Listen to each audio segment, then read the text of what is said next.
Or they might even want to consider carry. There's not a lot of things that carry needs to worry about here. The Lucas is probably... I think this is Lucas jungle, bro. No, but I mean, he's paired up with the Kalei and the glue. Plus, you also have the pulse of the Kimmy.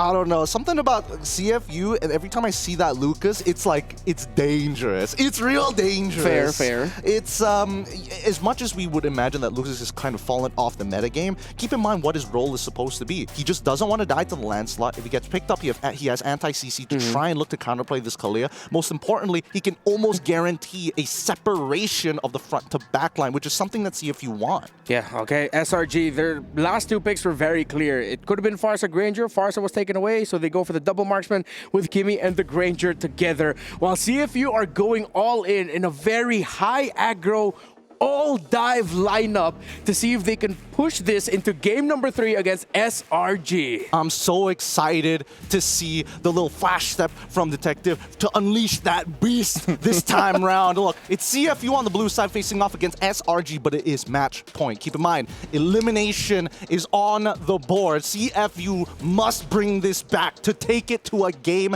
number 3 against the defending EWC 24 champs. So close for SRG right now after maybe not the best group stage performances that we've seen from them. They are one win away from getting to the knockouts, and they'll be able to breathe a little bit, I feel like. So this is a crucial game number 2 for them. It's so important. Now, both of these squads are going to try and outplay each other at the highest level. CFU will be starting Detective on his orange buff. Sakai is going to be on his purple buff. So they're going to be starting on the same side of the map. I'm curious to see that whether or not they're going to end up towards EXP's side, because that's what it always seems to boil down to, right? SRG has prioritized so often playing through their jungle to make sure that Cram is going to have a decent time in the laning phase. Not sure if that's a technical pause, but I'm just going to hope that it is. Oh, no, back into the game. Okay, I was going to say, it looks like they're still playing. That was almost a first blood, too. Down in that XP lane, so nothing to convert there. Yeah, catching up here. Yeah, it looks like both sides. Wait, was it both sides? I'm not 100% sure. Either way, this is a big win coming in from Cram. He will start to develop a lead against Wadu, ever so slowly, of course, but we want to see how this continues to progress, right? As you can see, ever so slightly, just missing, Wadu just literally missed 1 minion, and that's it. Yeah, okay. Catching up there, too. I guess Boxy burned the flicker down there. So they were going for that quick kind of play, quick advantage if they could. See if you didn't find it, but now they might look here in the mid lane. Stormy, he's going to be fine. Has Yumes with him. So, yeah, I think just because that didn't happen in the early game, you're going to go ahead and just see them wait for that first objective to come up. Unless they decide to actually commit to this. Box going to be the focus. Cram roamed up the first blood for Stormy. Now Opie going to be in trouble. 4 members of SRG all here for the fight. And Detective will buy enough time. This turtle's up here, and SRG has control for now. I don't get it. Why did Boxy walk up so far? You look at the minimap, you can see that Wadu doesn't have priority over that lane. You see 3 members, and the first thing in your mind is like, oh yeah, I'm gonna just like try and poke him out. No, you back off. You don't have your flicker. Yeah, and right now they want to go ahead and start up this turtle here. They're gonna fight for it. Cramp. Also on this other side, Detective forced off, but he can't escape this one. Gonna go in. Sakai's actually in trouble, quite low. Goes in. Sakai falls, and Wadu will go in, but Stormy secures the turtle. Meanwhile, the fight's still gonna be breaking down, and it's Bhakti that goes down. But CFU is winning this fight after the objective, and Cram, 1 hit away, will be able to escape under the turret. But Stormy will get some extra gold off of that as well. The turtle did go to SRG. Oh, innocent! Where are you shooting? Okay, all right. He recovered. Good recovery. Good recovery. No, nobody's sweating here. Nobody's sweating here because again, SRG technically in that turtle fight made a pretty big mistake. Wait, hold on. No, Opie shouldn't die here, right? Yeah, he should be fine. He should be. I think, but I don't know about Skies on the other end because Sakai's unfortunately, I don't know why he decided. You know what? I'm a Phantom Execution back into that fight, and Wadu's standing there like, okay, with 1 HP, but donk. I don't get it. I don't get it. The arms of Wadu, man. Like, the arms of Wadu. Hey, come on in, you know, and but still, good thing Stormy was able to go ahead and secure that for a second there. Thinking CFU could actually turn it around, but they do get a couple kills. Goes in the hands of Wadu and Opie. And so I feel like now Zing is going to be, he's going to need some help from the team here to go ahead and help him, because it just seems like Innocent is kind of in that situation where he wants to go ahead and 1v1. We've seen that matchup so much with the Granger and the Harith, and now that the level 4s are in consideration here on both sides, I still think SRG has the better option to go for these pickoffs, especially because they have this Kalea. The Flicker is going to be up in about 10 seconds. Cram will be the focus, but still, Detective forced off even with the Beast form. Oh, not sure if they do anything off of that. No. Getting rid of the Beast form is actually really, really good, because Detective right now can't get any energy just yet. He has to wait for the form to completely run out, because if he dies early, then whatever the bar was maintains. And this allows SRG to walk into enemy territory knowing that that ult is down, and it won't be up anytime soon unless they get into a fight here. Oh, they might. Boxy jumping in with Wadu. They're going to be focusing Cram. Detective, though, is going to find Opie. Goes in with the Thorn Rose. Will pick it up. They're going to be trading right now. Turtle for the taking. Cram is still alive. He's been this way this whole time. The team comes in, but Boxy will go ahead and stop them in with a fist crack, fist break. And now still jumping in. Wadu, tanky as hell, will force them off, so no one committing to the Turtle. Does SRG go back to it? Sakai's fully healthy here. We have Detective grabbing the buff. They should be able to go ahead and secure the second Turtle of the game here. Boxy doing his best alongside Wadu, trying to delay it, but it's going to be secured by Sakai's the Flicker from Wadu. Innocent now rotating all the way down. Opie takes the brunt of the damage, and they jump on in. Yumes takes the face of it all, but he goes down now too as Detective joined the fight. A Shockwave Blast won't land, but they trade out bodies here. Worth it. Very worth it for SRG. Wait. Technically, Cram should still have his ult available. Yeah, he got the reset. He's pulling him back. It's going to pull him back. Wadu, he's tanky, but not tanky enough. A shot from Innocent will clean it on up. And now Box going to be the next one. Flickers on out. Does Innocent have one more? Goes in, gets punched on back, but will get a double. Another big pickup for SRG. I was wondering why Stormy, despite being decently low, why he wanted to hover around. And then I realized, Cram, he already got the reset off of his ultimate. He just needed to wait a little bit of time. Good thing that we have the... Oh my god. They went also on that. I think they Tsunami Slam too, so Zing in trouble, still in the mid lane. Opie trying to get away, but it's two bodies too much as Cram will pick up. There's fights everywhere happening on the map. There's fights literally everywhere. SRG is keeping it scrappy, and now they're calling, they can dive him. They know they can dive him. Look at the top side. Detective's in trouble. Everywhere. There's a fight literally everywhere, and now Detective in trouble. He's going to get forced off the turret, and also Innocent gets a 1v1. Good game IQ coming in from Detective's side. He immediately focused. Oh, wait, hold on. We saw everything that happened on the map. There's a good chance that they're trying to go for the top side and dive me. I got to clear up this wave to make sure that I can sustain and then get the hell out of there. Oh, man, this is a lot of ground to cover now for CFU Gaming. Every single fight they've been in, it looks like, you know, there's a couple of moments where it's like, all right, they've got this, and then SRG responds to it with everything they're throwing at him. It's really hard for CFU to find that window like this. Even this tanky as he is, he's going to deal with so much damage as Wadu falls. And now they're going to go ahead and go forward. Disengage here.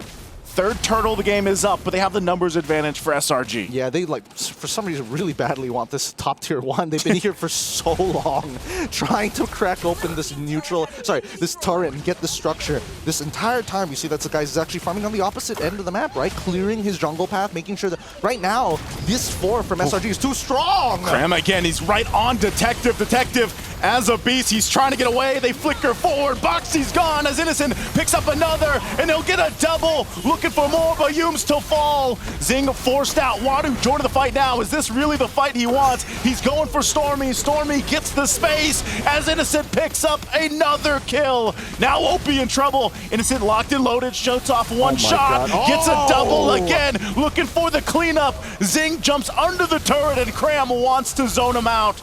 And it's only Zing left after that. SRG is locked in. They are locked in, and they said, Turtle, it's chill. We don't care. We don't care about this last turtle. We care about the fight. We care about the structures that we can get off of this. And they will continue to progress. Let's look at this fight one more time, right? Because Cram is doing so goddamn much. It's ridiculous, right? How is he getting away with this? So I'm not gonna lie. Boxy was doing the right thing, holding all 4 members of SRG back. But I think that CFU just had to give it up. They keep forcing this scenario, especially when they don't have anything involved. Oh, they're gonna fight for this one too. Innocent grabs Wadu, looks for another, gets the double. Opie falls, Innocent gets the triple, going for the Maniac. He has to get space. He gets that, he gets the Savage!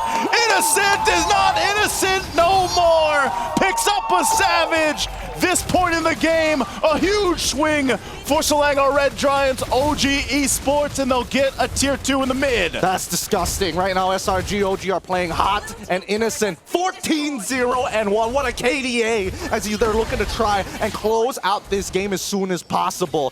This is some nasty stuff. I don't know. Maybe SRG figured out eat rice and some good stuff, and you're playing on a different level. They got that from the interview, and right now, so far ahead. 14-0-1 on this Granger. Innocent has had all the space in the world, and he has a flicker.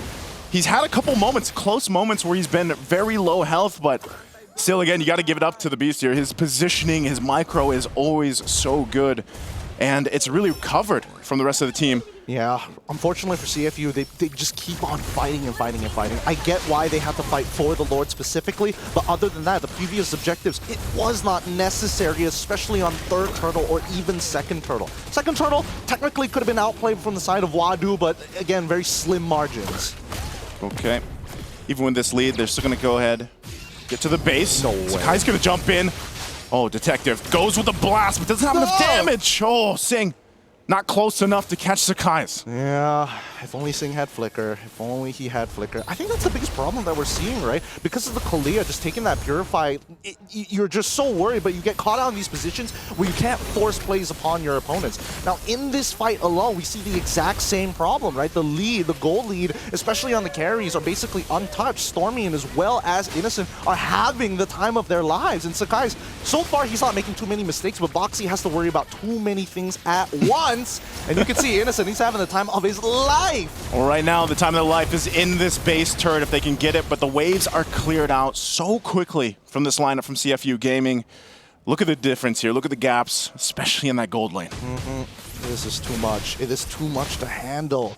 OP, he's playing hyper aggressively, especially when the resources are down. This is what I was talking about, the overheats coming in from CFU. They want to win so bad, but they keep compromising their early game when honestly, they just needed to take a breath, wait for that first item to come through, and then look for these fights, because these chain fights have netted SRG such a whopping lead on the perfect time. That's why SRG didn't even bother taking the third turtle. It's all about those fights. Yeah, let's prove that point too. They're going to find the Lord up here in a couple seconds. And so with this, I think CFU, I don't know, man. I think it's better that they stay in their base. Oh my god, Innocent is already at full build. Yeah, full build. Hey, 11 and a half minutes in, full build. That's what happens when you're 14-0-1. Jeez, this is not a fun time for CFU. And the worst part is now they decide we can't even walk up. This is a 10K gold lead. This is the checkmate angle of a lifetime. And right now, they're unfortunately, the reason why they fought for the very first Lord in the first place was because their wave clear isn't exactly good. So as they get the Lord, they're going to get ready to go ahead and march in the base here. They've already worked on the shields, this half health on that mid turret, and they can force a fight. With this kind of lineup, CFU really just kind of has to buckle in and wait for that initiation, and maybe Boxy will be able to disrupt that when it does happen, but unless they decide to go on the front foot, I don't know if they're in fighting form to be able to turn things around even as this approaches the base here. No, this is the worst part. Just watching that Lord, you cannot walk out of your base. It feels like impending doom. CFU are praying on a miracle here. They're praying that Srg.Og overextends and makes the first mistake. Right now, Sing, I don't even think he's strong enough just yet to deal with the major tanks on the side of SRG. Base turret going to be worked on. Lord will push on in. Managing the top and bottom wave. Sakai's gonna jump in. Opie has trouble already. He's gone. That's one down. A Tsunami Slam up top. Innocent will go off with the shots. Wadu won't survive that. And SRG already on the work. Detective jumping on in, but it's already a double. And the last ditch efforts of CFU as SRG will tell them it wasn't luck at all as they sweep the series. Srg.Og taking away 2, and oh, they really had Rice in something good this time, taking the words of Boxy, and honestly, feels bad that they're putting it right against the team who gave them the advice. The Sharks will have to sleep with the fishes as the Giants will move on forward to the knockouts with a chance to defend their title that put Malaysia back on the map. SRG were just dominant. CFU overheated. Honestly, as much as I am happy to see SRG move on, my heart breaks for CFU because honestly, it feels like they could have shown so much more in this particular series, right? I mean, just look at the highlights.